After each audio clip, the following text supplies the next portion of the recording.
नमस्कार मित्रांनो, आपल्याला पालकांना आणि आई लोकांना एवढंच सांगायचं आहे की बाबांनो, मुलांचा आपण हट्ट पुरवत असतो, त्यांना जे पाहिजे ते आपण देत असतो.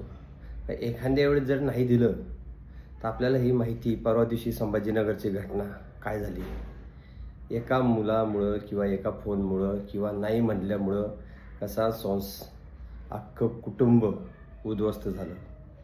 त्यासाठी माझं एकच म्हणणं आहे मित्रांनो, की आपल्या मुलांना नाही शब्द हा त्यांच्या डोक्यात बसायला पाहिजे. आजचं उद्या करा, उद्याचं परवा करा. तर जर तुम्ही एखादी वस्तू घ्यायची, त्याने जर मागितली तर आपण काय करतो, लगेच त्याला घेऊन देतो. त्याला होचं डोक्यात असतं, नाहीचं नसतं. त्याच्यामुळं त्यांचा माइंड हा वेगळा होतो. त्यासाठी एवढंच करायचं आपल्याला की नाही म्हणत जावा. नाही शब्द त्याच्या डोक्यात बसायला पाहिजे. जे घ्यायचं जेव्हा वेळ येईल ते जे घ्यायचं गरज असेल तर घ्यावंच लागेल, हा विषय नाही. पण ज्याची गरज नाही ते मुलांच्या डोक्यात घाला की बाबा याची गरज नाही तुला, आता तुला गरज कसली आहे ते मुलांच्या डोक्यात घाला. काय तर मुलं बाहेरचं जग बघतात, नेट बघतात, त्याच्यावरने ते त्यांच्या आहारी जातात. त्यांच्या आहारी गेल्यामुळं आजकाल संस्कार राहिलेले नाही.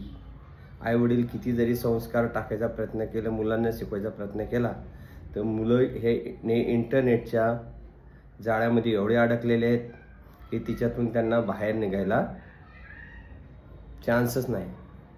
त्यासाठी त्यांना काय द्यायचं असेल किंवा त्यांना काही पाहिजे असेल, शक्यतो नाही म्हणा, लगेच कोणतीही वस्तू देऊ नका.